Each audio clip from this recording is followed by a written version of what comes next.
Même si ce n'est pas un choix très original, car déjà en 1925, Freud avait remarqué l'affinité particulière entre la névrose obsessionnelle et la masculinité, il m'a semblé intéressant d'aborder cette question en m'appuyant sur un cas clinique et tenter ainsi de savoir davantage sur ce qui, de la pathologie, peut nous éclairer sur cette question difficile de la sexualité masculine.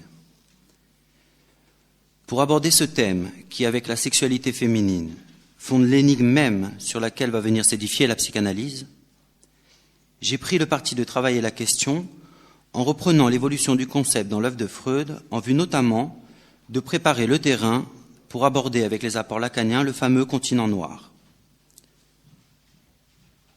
Dès 1896, Freud situe la sexualité masculine du côté de l'activité, par opposition avec ce qu'il qualifie de naturelle passivité de la femme. Dans ses 3 essais sur la sexualité infantile, il souligne que cette différenciation entre l'activité et la passivité caractérise l'organisation sexuelle prégénitale sadique-anale, modèle sur lequel va venir se lier plus tard l'opposition entre féminin et masculin. Ainsi, Freud met non seulement en évidence que la différence sexuée qui s'installe avec la puberté n'est pas établie dans l'enfance, mais il qualifie la nature de la libido, chez l'homme et chez la femme, de masculine. Si cette dernière proposition peut sembler énigmatique, elle est une hypothèse clinique que Freud émet afin d'essayer de sortir de l'embarras dans lequel se trouve la science lorsqu'elle essaye de cerner au plus près ce qu'il en est du masculin et du féminin. Car chaque être humain semble bien être composé d'un mélange de traits qui appartiennent aux 2 sexes, tant sur le plan biologique que sur celui de la sociologie et de la psychologie.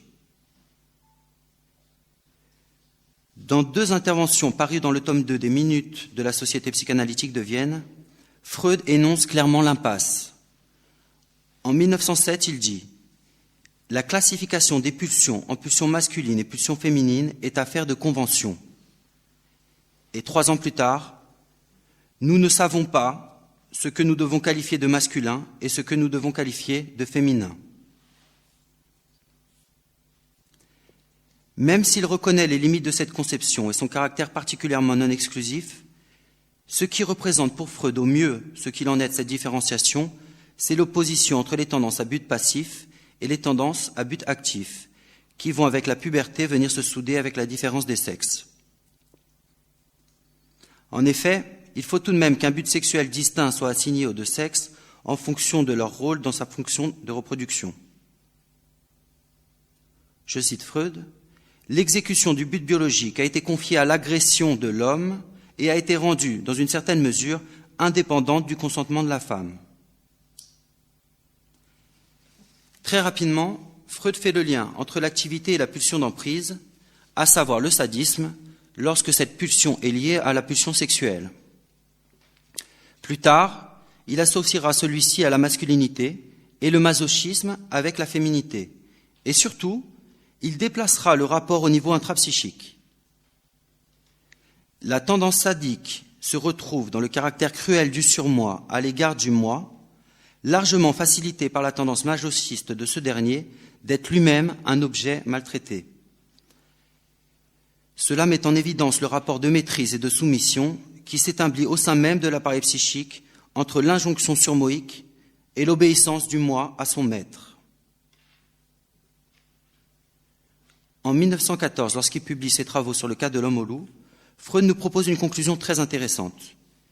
Il nous dit alors que le refoulé correspond à la position homosexuelle au sens génital, précisément à la passivité du but sexuel, et que le moteur du refoulement est la masculinité narcissique qui lui est correspondante.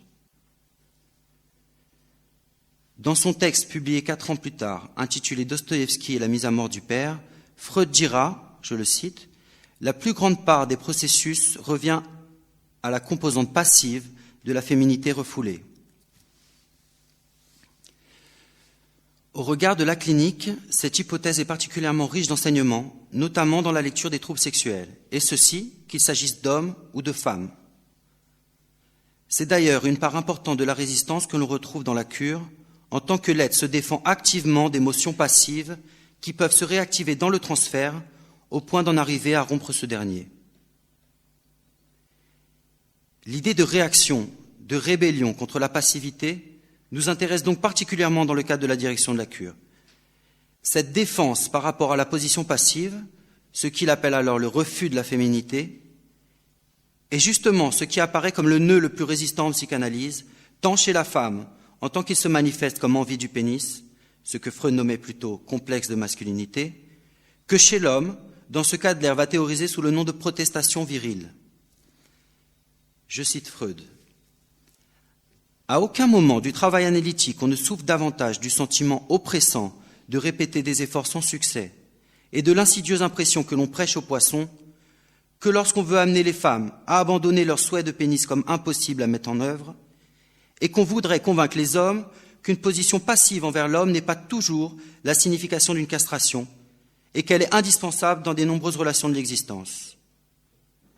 De la surcompensation empreinte de défi chez l'homme découle l'une des plus fortes résistances de transfert.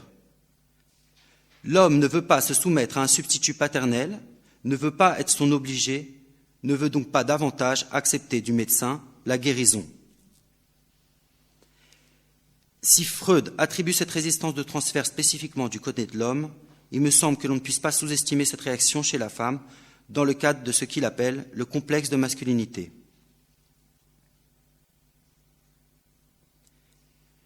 Dans son fameux « Malaise dans la culture », Freud confirme son embarras quant à la question de l'activité et de la passivité pour qualifier les tendances masculines et féminines. Néanmoins, il apporte plus tard une remarque primordiale dans le texte de la sexualité féminine. Il met ainsi en évidence, je le cite, qu'une impression reçue passivement chez l'enfant suscite la tendance à une réaction active.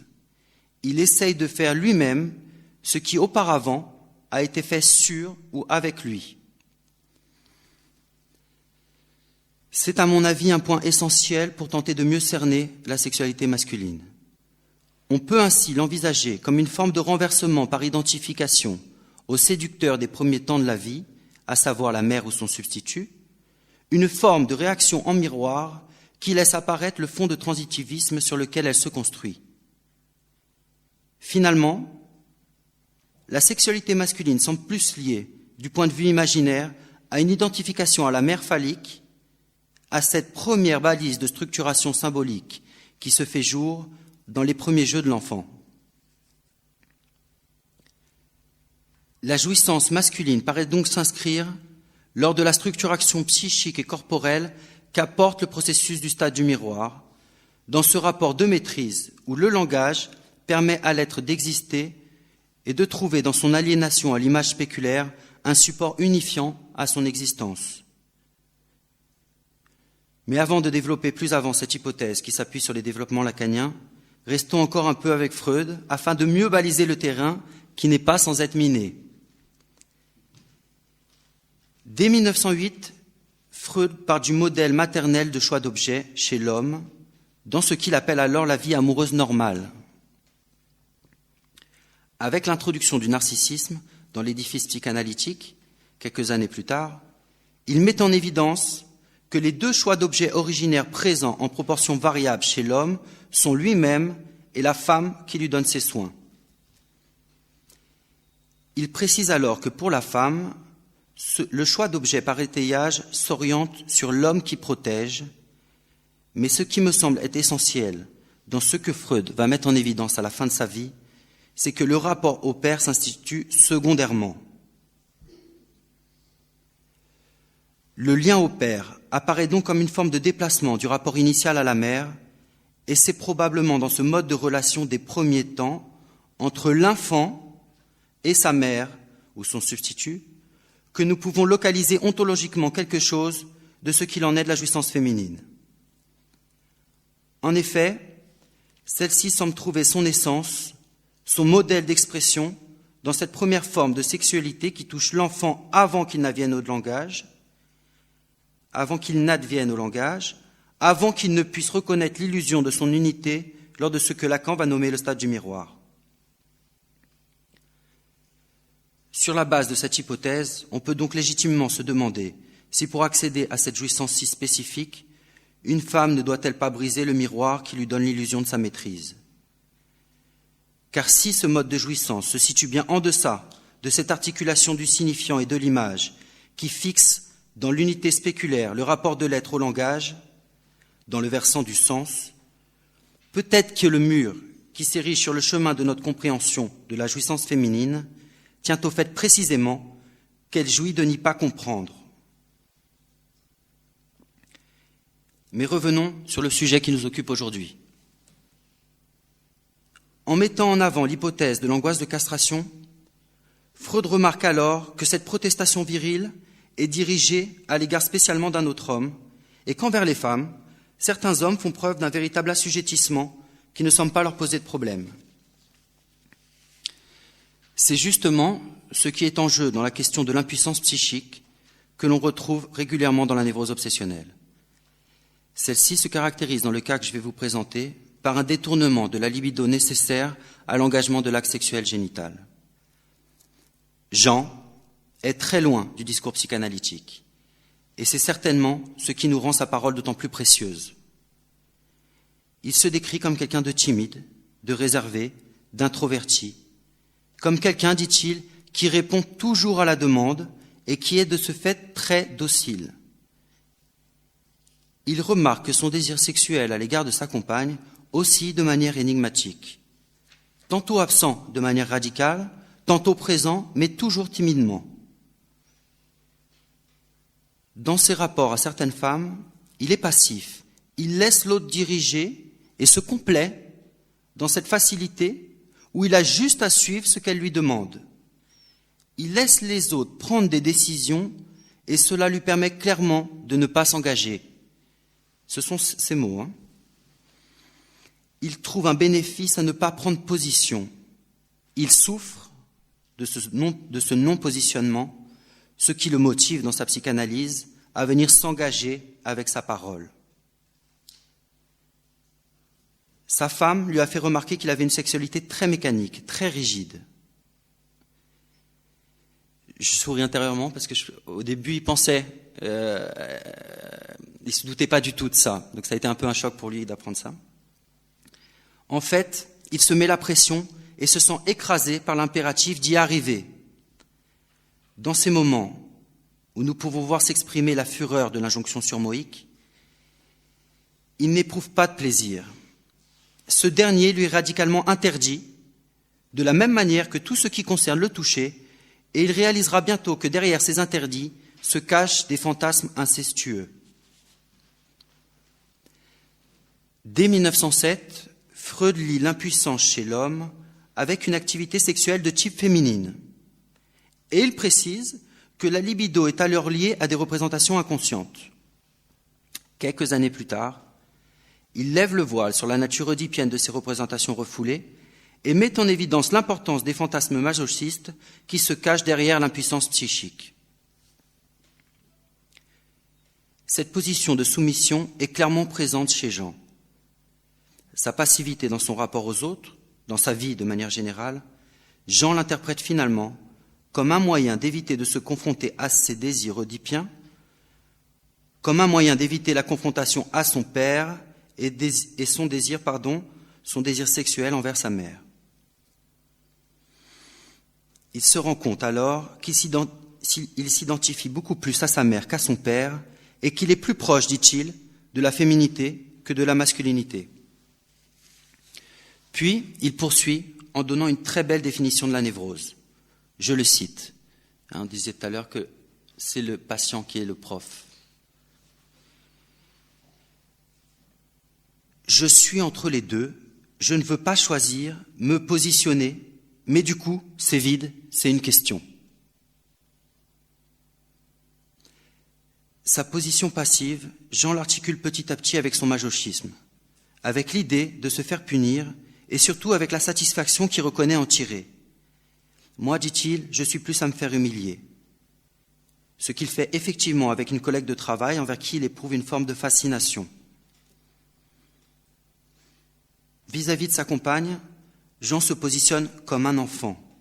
Elle lui prépare ses repas, lui achète ses vêtements et même l'habille régulièrement. En associant librement ses pensées sur le plaisir qu'il retire de se soumettre aux injonctions de sa femme, Jean réalise qu'il désire clairement être son jouet. Il reconnaît ainsi que sa femme le mène, que c'est elle qui tient le ménage, c'est elle, dit-il, qui mène la danse. En effet, c'est toujours sa femme qui décide de la direction à prendre, c'est elle qui dirige. Qu'est-ce à dire? Que diriger est une position masculine? Se soumettre aux ordres, une position féminine? Je vois déjà la fureur dans le regard de mes amies féministes. Elles n'auraient pas tout à fait tort, car apprendre les choses par ce biais, on ne peut manquer de se prendre les pieds dans le plat. Ah, alors apprenons encore de Jean avant de tirer des conclusions trop hâtives. Dans un seul domaine, dit-il, c'est moi le patron. Lorsqu'il s'agit de gérer l'argent du ménage, j'ai carte blanche, je maîtrise totalement. Il n'y a pas de confrontation, elle me soutient. Là, c'est plutôt moi qui mène, elle se laisse complètement faire. Je pense que c'est important d'insister sur le totalement, le complètement, tous ces mots qui peuvent paraître comme ça sans importance et qui, au final, révèlent peut-être l'essence de ce qu'il y a à saisir. Nous voyons se profiler à travers l'argent ce tiers élément que Lacan ne va cesser de mettre en évidence pour pouvoir poser la question de la différence des sexes avec un peu plus de profondeur. Dans cette maîtrise totale, comment ne pas reconnaître également cette fameuse toute-puissance que l'enfant accorde dans les premiers temps à sa mère, ce que Jean manifeste dans ce lien en miroir où d'esclave, il passe à la position de maître. Finalement, si l'on prend la logique binaire du rapport imaginaire, on voit bien que le masculin et le féminin tendent à se réduire au jeu de miroir, au jeu de dupe qui se joue entre l'enfant et la mère phallique. D'ailleurs, à force de parler librement de ces fantasmes incestueux et de ces représentations du sexe maternel, Jean va petit à petit retrouver du plaisir, notamment dans son rapport au travail. Il se rend compte que son appétit sexuel va en grandissant, qu'il est demandeur. Quelques mois plus tard, son désir oscille encore. Cette apathie se fait sentir à un moment où sa femme a, et j'insiste sur le verbe avoir, où elle a les enfants à la maison. À un moment où elle se montre particulièrement autoritaire, où, dit-il, c'est elle qui tire les rênes. Malgré la soumission dans laquelle il se réfugie, Jean n'en est pas moins contrarié, ce qu'il élabore ainsi en séance. Je le cite. « Je ne sais pas si je veux. Je suis en contradiction. Je veux qu'elle soit là, mais je veux aussi être libre. Je ne me trouve pas assez macho et c'est ma libido qui en prend un coup. Mais des fois, je pense que ça m'arrange. » Ce rapport de soumission qu'il entretient avec ces femmes qui aiment diriger, Jean finit par faire le lien. Elle représente symboliquement sa mère. Je le cite. « Ma femme prend soin de moi, je me positionne en tant qu'enfant. Je réponds également à une demande, une part de moi car je prends du plaisir, et une part pour répondre à une demande qu'elle a elle. Ma femme a un énorme désir d'enfant. » Ainsi, c'est justement en tant que Jean s'identifie au phallus imaginaire qu'il rencontre les plus grandes difficultés dans son rapport au désir. Ce que Lacan va mettre en évidence, c'est que le rapport à l'image, en tant qu'elle polarise le comportement sexuel, ne peut être envisagé chez l'homme que si l'on envisage son ancrage dans l'ordre symbolique. Notons à cet égard que le désir de Jean s'est éteint le jour où il a su que sa femme était enceinte. Autrement dit, si l'on considère le message qu'il reçoit de manière inversée, le jour où il a su qu'il allait devenir père. Je cite Lacan. Pour l'homme, en tant qu'il a à remplir l'identification à la fonction dite du père symbolique, qui est la seule à satisfaire, et c'est en cela qu'elle est mythique, la position de la jouissance virile dans la conjonction sexuelle est ce qui s'offre au niveau naturel. C'est très précisément ce qui s'appelle être le maître. Ça a été, et ça reste encore très suffisamment à la portée de quelqu'un. Eh bien, je dirais que l'obsessionnel est celui qui refuse justement de se prendre pour un maître. Avant de conclure, nous pouvons remarquer l'ambiguïté du terme « se prendre pour », qui dénote bien la dimension de semblant que Lacan précisera 2 ans plus tard. Voici ce que nous dit Jean quant au rapport au leur. Dans la relation sexuelle, ma femme prend beaucoup de plaisir à me dominer et j'aime avoir du plaisir comme ça. Elle jouerait presque le rôle de mère dans cette relation sexuelle. Peut-être que mon problème, c'est justement que je ne joue pas un rôle.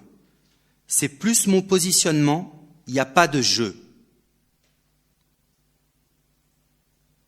N'est-ce pas justement ce qui opère dans la psychanalyse ? Car si celle-ci a pour but de faire advenir le sujet, nous voyons bien que par la parole, Jean réintroduit du jeu. Il se décolle petit à petit de ce semblant dans lequel il ne trouve plus ses repères. Bien sûr, et c'est pourquoi la psychanalyse provoque autant de résistance, il ne peut sortir de l'illusion d'une prétendue complétude entre la sexualité masculine et la sexualité féminine sans prendre le risque de se faire mal.